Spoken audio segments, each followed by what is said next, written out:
नमस्कार दोस्तों।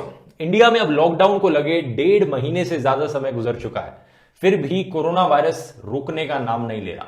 Total number of corona virus cases कितनी तेजी से ऊपर बढ़ने लग रहे हैं देश भर में, ये आप इस ग्राफ में देख सकते हैं। ग्राफ देखकर लगता है कि ये एक्सपोनेंशियल ग्रोथ रेट चल रहा हो। इस सिचुएशन के बावजूद भी एक स्टेट है इंडिया में जहां पर ये ट्रेंड उल्टा ही देखने को मिल रहा है, जहां पर number of active cases actually में नीचे जाने लग रहे हैं, और वो स्टेट है केरला। केरला का दोस्तों जो मॉडल है कोविड-19 के खिलाफ इस जंग में, वो बहुत ही सक्सेसफुल होता हुआ दिखा है। वैसे तो बहुत सी इंडिया में स्टेट्स हैं जहां पर ज्यादा केसेस नहीं देखने को मिले, जैसे कि नॉर्थ ईस्टर्न स्टेट्स, लेकिन केरला का मॉडल इसलिए इतना सक्सेसफुल है क्योंकि ये एक ऐसी स्टेट थी जो at some point of time worst affected state थी इंडिया में, लेकिन आज के दिन ये मोस्ट सक्सेसफुल स्टेट में काउंट करी जा रही है। Growth rate of new infections Kerala में सिर्फ 0.1% है एज ऑफ May 9। जितनी भी स्टेट्स में 500 से ज्यादा केसेस देखने को मिले हैं, उन स्टेट्स में से कंपेयर करें तो ये लोएस्ट फिगर है केरला का। तो सवाल ये उठता है कि क्या ऐसा खास किया केरला ने जो स्टेट इतनी सक्सेसफुल हो पाई कोविड-19 के खिलाफ इस जंग में, और क्या बाकी इंडिया और बाकी इंडियन स्टेट्स केरला से सीख सकती हैं हेल्थ केयर के मामले में? ये सब चीजें जानेंगे दोस्तों आज के इस वीडियो में हम। आइए देखते हैं। पहले अगर हम एग्जिस्टिंग हेल्थ केयर सिस्टम की बात करें तो जो केरला का हेल्थ केयर है उसे हमेशा इंडिया में टॉप में देखा गया है। नीति आयोग ने एक हेल्थ इंडेक्स निकाला है देश में अलग अलग स्टेट्स की परफॉर्मेंस मेजर करने के लिए हेल्थ केयर के एस्पेक्ट से। ये हेल्थ इंडेक्स 23 अलग अलग इंडिकेटर्स को मेजर करता है, जैसे कि infant mortality rate, full vaccination coverage कितनी हो रही है एक स्टेट में, कितना आउट ऑफ पॉकेट एक्सपेंडिचर है लोगों को जो खर्च करना पड़ता है हेल्थ केयर पे, हॉस्पिटल बेड्स की ऑक्यूपेंसी कितनी है, वैकेंसीज कितनी है डॉक्टर्स की पोजीशन पे पब्लिक हेल्थ केयर फैसिलिटीज में। तो ऐसे 23 अलग अलग हेल्थ इंडिकेटर्स मेजर करता है ये हेल्थ इंडेक्स। और 2019 का जो हेल्थ इंडेक्स है उसमें केरला रैंक 1 पर है। केरला इंडिया की बेस्ट स्टेट है हेल्थ केयर के एस्पेक्ट से, और इसके पीछे बड़े क्लियर कट रीजंस हैं कि ऐसा क्यों है। ज्यादातर स्टेट्स इंडिया में सफिशिएंट पैसा ही नहीं स्पेंड करती हैं अपनी हेल्थ केयर फैसिलिटीज को इंप्रूव करने के लिए। जहां इंडिया ने एज अ कंट्री सिर्फ 1.29% ऑफ अपना जीडीपी हेल्थ केयर पर स्पेंड किया है, वहीं केरला के लिए नंबर 5% ऑफ जीडीपी से ज्यादा है जो हेल्थ केयर में जाता है। अब बाकी डेवलप्ड कंट्रीज का कंपैरिजन देखिए। ज्यादातर डेवलप्ड कंट्रीज 4% से लेकर 9% के बीच में अपना जीडीपी हेल्थ केयर पे स्पेंड करती हैं। साथ ही साथ डॉक्टर्स की अवेलेबिलिटी भी बहुत कम है पूरे देश भर में। वर्ल्ड हेल्थ ऑर्गेनाइजेशन रेकमेंड करता है कि हर देश के लिए 1000 सिटीजन्स इज टू 1 डॉक्टर की रेशियो होनी चाहिए अगर सिस्टम अच्छा मेंटेन करना है। तो इंडिया में रेशियो गवर्नमेंट के खुद के अकॉर्डिंग है 1445 सिटीजन्स इज टू 1 डॉक्टर, लेकिन केरला जैसी स्टेट्स में रेशियो काफी अच्छी है। Kerala actually 4th best state है in terms of doctor availability after Tamil Nadu, Delhi and Karnataka. यहां पर है 535 सिटीजन्स पर 1 डॉक्टर। तो इस ऑलरेडी खराब हेल्थ केयर सिस्टम की वजह से जब कोविड-19 आया और जब लॉकडाउन किया गया, बाकी मेडिकल फैसिलिटीज पर एक बहुत बुरा असर पड़ा। डेटा हमें दिखा रहा है दोस्तों कि जो ट्यूबरकुलोसिस की ट्रीटमेंट थी, कार्डियक इमरजेंसीज थी, जो इम्यूनाइजेशन ड्राइव्स चल रही थी, इन सब में एक बहुत बड़ी गिरावट आई लॉकडाउन के समय। यानी जिन लोगों को इन चीजों की जरूरत थी, किसी को हार्ट अटैक आ रहा था, किसी को किडनी ट्रीटमेंट करानी थी, किसी को ट्यूबरकुलोसिस ट्रीटमेंट करानी थी, ये सब लोग हॉस्पिटल नहीं जा पाए लॉकडाउन की वजह से, हॉस्पिटल्स बंद होने की वजह से और हॉस्पिटल ज्यादा बिजी होने की वजह से। ये सब चीजें डेटा में देखी गई हैं देश भर में। लेकिन वापस केरला पर आए तो केरला ने क्या ऐसे सक्सेसफुल एक्शंस लिए जिससे कि कोविड-19 का स्प्रेड रुक पाया स्टेट में? इस सवाल का जवाब गहराई से जानने के लिए मैंने बात करी डॉक्टर अभय शुक्ला जी से, एक पब्लिक हेल्थ स्पेशलिस्ट, एक्टिविस्ट और नेशनल को कन्वीनर ऑफ जन स्वास्थ्य अभियान। सुनिए इनका क्या कहना था। मार्च महीने में जब बाहर से ट्रैवलर्स वापस आ रहे थे फ्लाइट से कई राज्यों में, उस समय केरला ने बड़े स्तर पे उनका टेस्टिंग और स्क्रीनिंग पहले से ही शुरू किया। और उसके बाद फिर उन्होंने मार्च महीने से, जिसको हम एक पंचसूत्र कह सकते हैं, 5 एक्टिविटीज का एक सेट है वो, यानी कि सारे के सारे जो ट्रैवलर्स हैं या संशयित लोग हैं उनका बड़े स्तर पे टेस्टिंग करना, और टेस्ट करके उनको अगर पॉजिटिव हो तो आइसोलेट करना, नंबर 1। नंबर 2, जो ऐसे पॉजिटिव लोग हैं उनके ज्यादा से ज्यादा कॉन्टैक्ट्स को ढूंढ के निकालना, जिसको कॉन्टैक्ट ट्रेसिंग कहा जाता है। एक एक व्यक्ति के 100 कॉन्टैक्ट्स ढूंढे गए।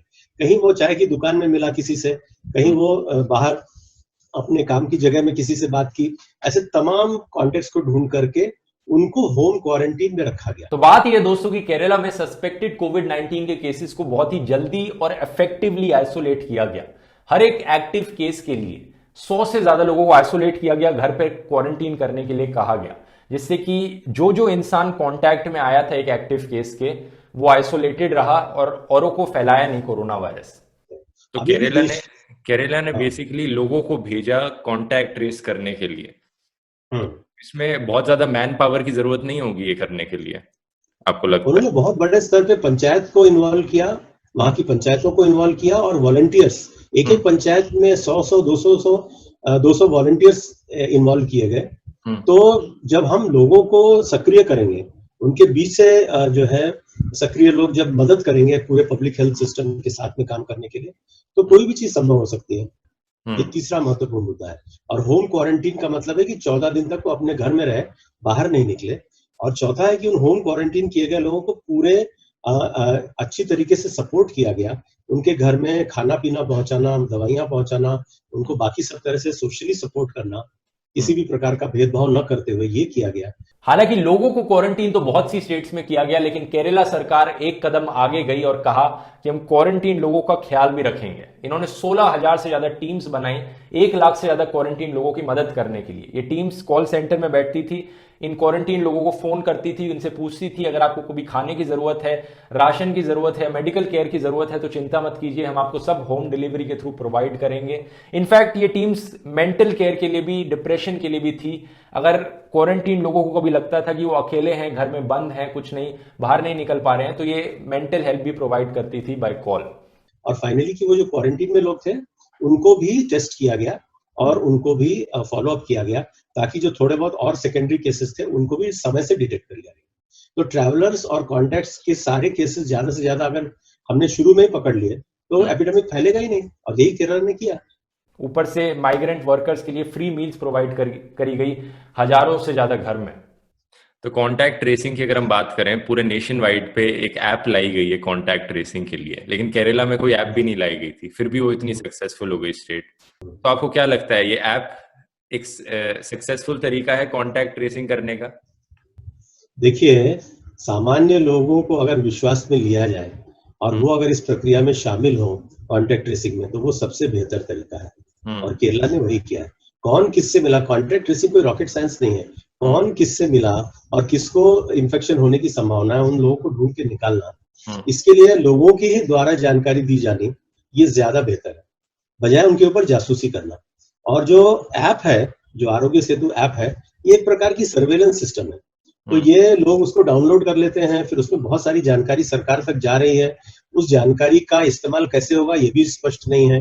एपिडेमिक के बियॉन्ड भी उसका यूज हो सकता है, सर्वेलेंस के लिए यूज हो सकता है, लॉकडाउन की स्थिति में लोगों पे नियंत्रण रखने के लिए भी उसका कुछ अलग तरीके से इस्तेमाल हो सकता है। उसमें प्राइवेट प्लेयर्स भी इन्वॉल्व हैं, हेल्थ मिनिस्ट्री सेंट्रली इन्वॉल्व ही नहीं है।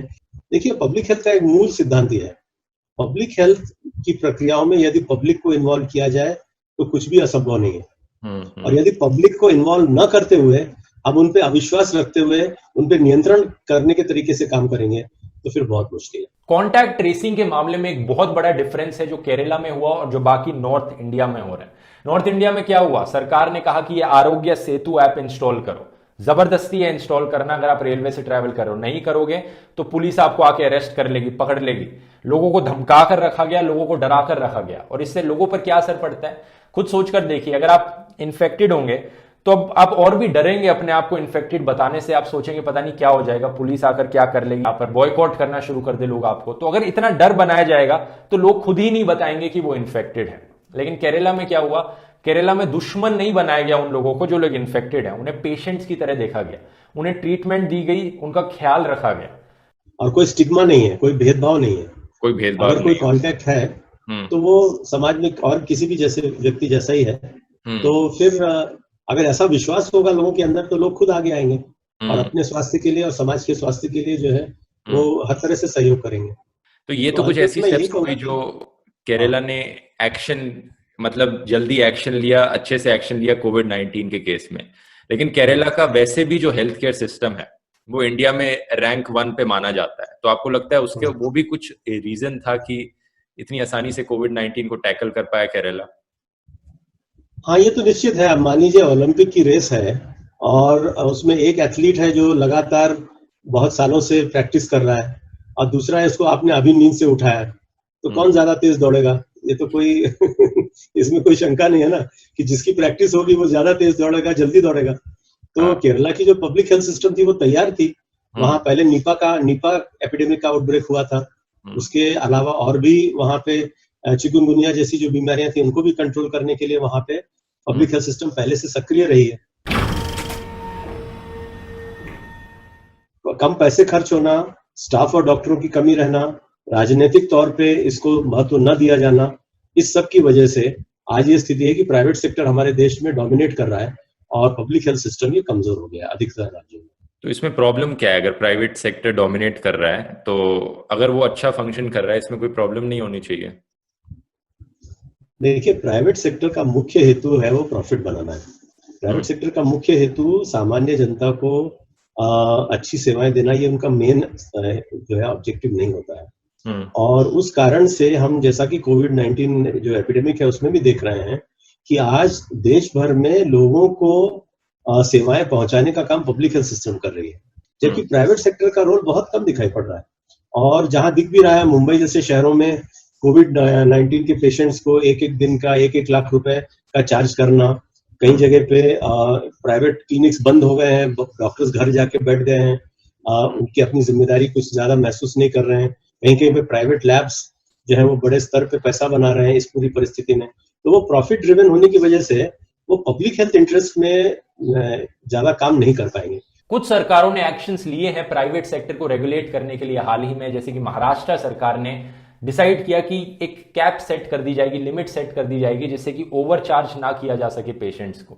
उत्तराखंड, राजस्थान, मध्य प्रदेश, आंध्र प्रदेश की सरकारों ने प्राइवेट हॉस्पिटल्स को टेम्परेरली ओवरटेक कर लिया कि अब वो सरकार के कंट्रोल में आ गए हैं, ताकि सरकार ज्यादा लोगों को ट्रीटमेंट दे पाए जब भी कोविड-19 के केसेस बढ़ने में जरूरत पड़े। तो इस सिचुएशन को देखकर अगर कुछ कंक्लूजन निकल सकता है तो वो ये है दोस्तों कि हमें हेल्थ केयर जैसे इश्यूज को प्रायोरिटी देनी पड़ेगी। फालतू के इश्यूज पे लोग ज्यादा ध्यान देते हैं। अब ये पेंडेमिक जैसी सिचुएशन आई है तो लोगों को फाइनली रियलाइज हो रहा है कि हेल्थ केयर जैसे इश्यूज कितने जरूरी हैं। पब्लिक हेल्थ केयर को और स्ट्रांग बनाना पड़ेगा हमें, और प्राइवेट सेक्टर से अपनी डिपेंडेंसी को कम करना पड़ेगा, तभी ये बेहतर बनाया जा सकता है सिस्टम हम सब लोगों के लिए।